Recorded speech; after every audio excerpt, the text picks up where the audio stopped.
മോഷണ കേസിൽ പോലീസ് കസ്റ്റഡിയിലെടുക്കുന്നതിന്റെ അന്ന് റിജോയുടെ വീട്ടിൽ കുടുംബസംഗമം നടത്തിയിരുന്നതായി municipal council ward member Giji Johnson.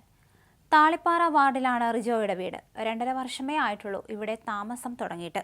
കുടുംബസംഗമം നടക്കുന്ന സമയത്ത് ബാങ്ക് കൊള്ളയെക്കുറിച്ച് സംസാരിച്ചിരുന്നുവെന്നും കള്ളനെ പിടിക്കാൻ പോലീസിന് സാധിക്കില്ലെന്ന് പ്രതി പറഞ്ഞതായും ജിജി ജോൺസൺ പറഞ്ഞു. ഇന്നലെ ഉച്ചയോടെ കുടുംബസമ്മേളനം നടത്തിയിരുന്നത് പ്രതി റിജോയുടെ വസതിയിലായിരുന്നു. അത് കഴിഞ്ഞാണ് പോലീസ് റിജോയെ കസ്റ്റഡിയിലെടുത്തത്.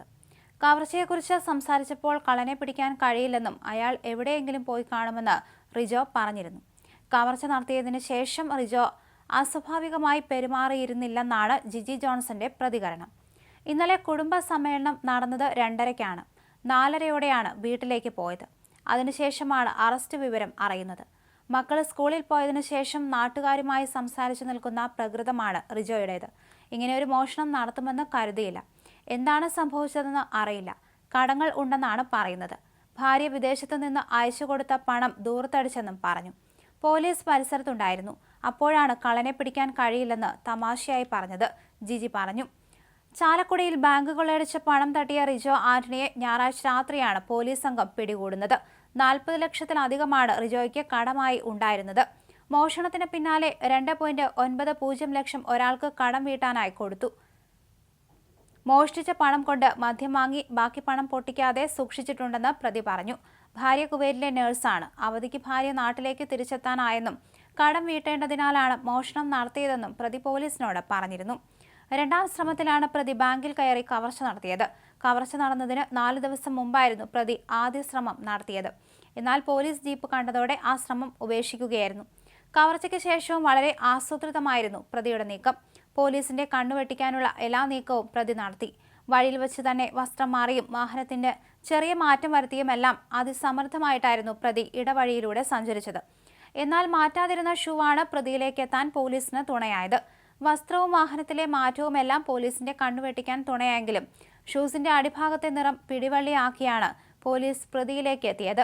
കവർച്ചയ്ക്ക് മുമ്പോ ശേഷമോ ഫോൺ ഉപയോഗിക്കാതിരിക്കാനും പ്രതി ശ്രദ്ധിച്ചിരുന്നു.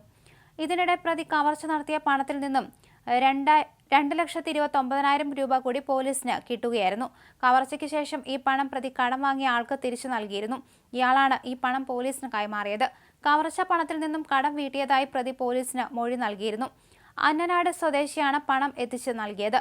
ടെലിവിഷൻ വാർത്ത കണ്ടാണ് മോഷ്ടാവ് റിജോ ആണെന്ന് ഇയാൾ തിരിച്ചറിഞ്ഞത്.